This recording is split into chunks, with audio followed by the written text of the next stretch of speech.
Do you reckon there's a real concern there for clubs that the new rules are causing injuries?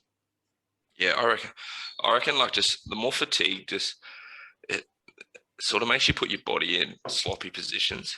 If you know what I mean? Like more fatigue, you're not as tight in your D. So I think that's why we're seeing like a lot of HIAs and all that sort of stuff, like people getting their heads in the wrong spots. I think that's a big concern, and I think it's something they should seriously look at. Like, I think if they, like, say if they bring the interchanges down to 6 or whatever, they keep progressing these rules. Eventually, players will probably just crack the shits. To be honest, Oh yeah. that probably all, which is not what you want. Like, it's not good for the morale of the game if all the players stand up and tell them to shove it. Essentially, Yeah. That's it, eh? If that does continue to happen, like it might. I'm not saying it will, but it's going to get to a stage where the players just go on strike and say, "Fuck it, we're not playing until you change these rules," because we want to be able to have a fucking good life post football and keep getting these HIAs, keep getting these broken bones. Yeah. And at the end of the day, like they're only human. Like they're not superhuman. Like can't like you can't expect them to keep getting. You know what I mean? Like can't expect them to keep doing more and more and more, and there not be some form of repercussion for that. Yeah, so, that's right. Yeah. There is an argument out there that players will eventually adapt. It'll take a few years, but I reckon that's still a fucked mindset to have. Yeah, it is. They shouldn't have to adapt. They're already performing at the top level, putting their body on the line every week. Yeah.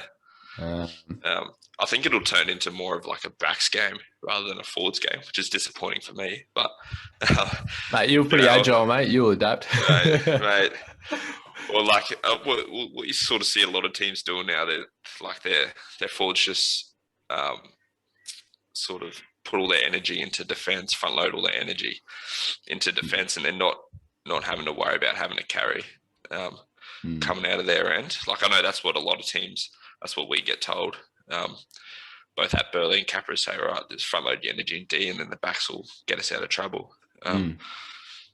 Because like you can only do so much in a game, I suppose. Yeah, that's it. We're at Cowboys. Yeah, that's it. We were at Cowboys training the other day, and we're interviewing Todd Payton, and a few questions were put towards him about the new rule changes and the injuries that it's caused and that sort of thing. And I think someone asked, like, "Oh, are you glad you're not playing in today's day and age?" And he was just like, "Oh, definitely." He said, I watch the way these boys train and what we have to put them through just to get them into condition. And he said, like, I would hate to play in this game. And then I asked him, I was just like, "Oh, Toddy, do you think there's been enough consultation from the NRL with clubs about these rule changes?"